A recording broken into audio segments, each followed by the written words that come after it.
Hello friends, how are you everyone? So today is my aim making a video for related to client server architecture.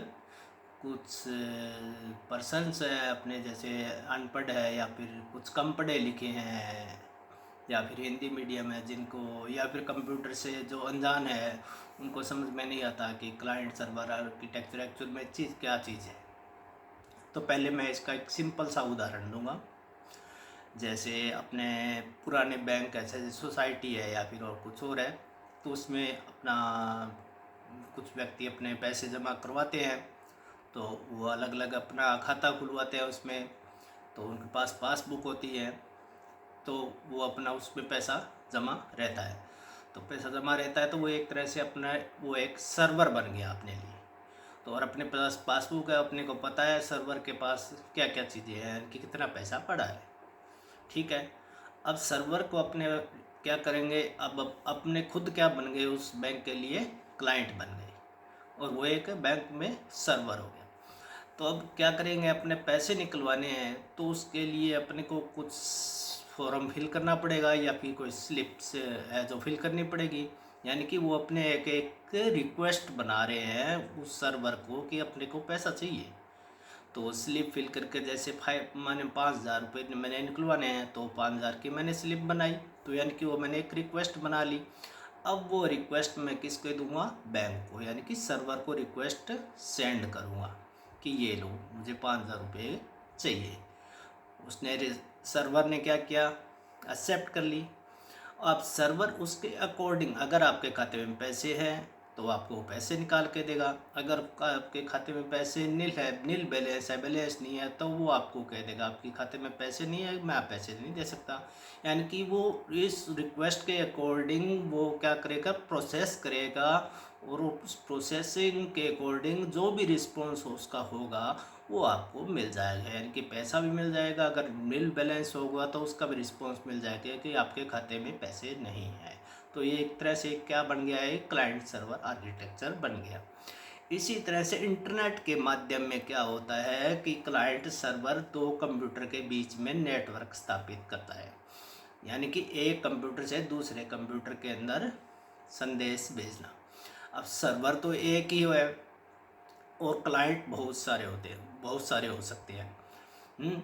तो वो सभी computer क्या है, वो server को यानी कि रिक्वेस्ट भेजते हैं और उसके अकॉर्डिंग वो जो सर्वर है वो रिस्पॉन्स भेजता है। जो इसकी डेफिनेशन जैसे, the client server architecture refer to a that system that host delivers and manage most of the resources and services that the client request. In this model, all requests and services are delivered over a network, and it is also referred as the networking computer model or client server network. और जैसे कि एक simple example अपने और लेते हैं, जैसे कि एक ही कंप्यूटर यानी कि कैसे क्लाइंट सर्वर आर्किटेक्चर बनाता है। अगर कंप्यूटर मान लो बस एक ही, आप तो कैसे बनाते हो, आप कैसे समझोगे। तो जैसे कि माउस हो गया, मॉनिटर हो गया, की आप कीबोर्ड ले लो, मॉनिटर ले लो और सीपीयू सर्वर हो गया। तो उसके अकॉर्डिंग क्या है, अब जैसे वो कीबोर्ड है वो क्या कह रहा है, वो रिक्वेस्ट भेज रहा है, या वो सीपीयू है जो वो एक्सेप्ट कर रहा है, उसके अकॉर्डिंग रिस्पॉन्स प्रिंट कर रहा है। इसी तरह से प्रिंटर है, प्रिंटर जो है वो सीपीयू है अपना, जो प्रिंटर को रिक्वेस्ट भेजता है कि मैंने पेज प्रिंट करवाना है, तो वो जो प्रिंटर होता है वो उसको रिक्वेस्ट को एक्सेप्ट करता है, पेज प्रिंट करके वापस उसको रिस्पॉन्स करता है कि मैंने पेज प्रिंट कर दिया।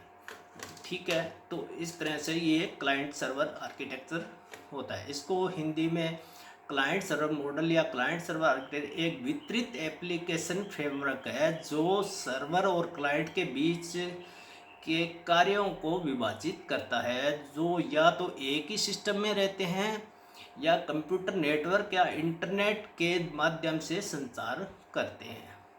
तो ये एक क्लाइंट सर्वर मॉडल है। तो इसके क्लाइंट सर्वर मॉडल को बनाने के लिए बहुत से नियम हैं। जैसे OSI मॉडल है, उसका नियम के अकॉर्डिंग ही सभी कंप्यूटर जो हैं वो एक दूसरे को संदेश भेजते हैं, उसी नियम का पालन करते हैं सभी कंप्यूटर। उसी नियम के पालन से ही क्लाइंट सर्वर आर्किटेक्चर डेवलप हुआ है। जैसे TCP IP मॉडल है या फिर OSI मॉडल है। TCP IP मॉडल में से ट्रांसफ़र कंट्रोल प्रोटोकॉल, यानी कि वो एक प्रोटोकॉल बनाया हुआ है, नियम बनाया हुआ है, जिसके माध्यम से वो फाइलें एक दूसरे को भेजते हैं। वही नियम, सेम नियम ही सभी कंप्यूटर पर लागू होता है।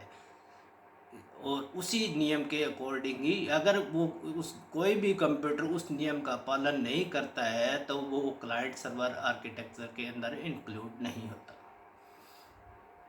तो अगर आप इसकी स्टडी डीपली करना चाहते हैं तो you can contact with me through my website. There are my contact information and I will give the lecture through Skype um, or other resource of chatting like WhatsApp, and daily I will guide you how you can study, and there are many things also. Thank you everyone, have a nice day.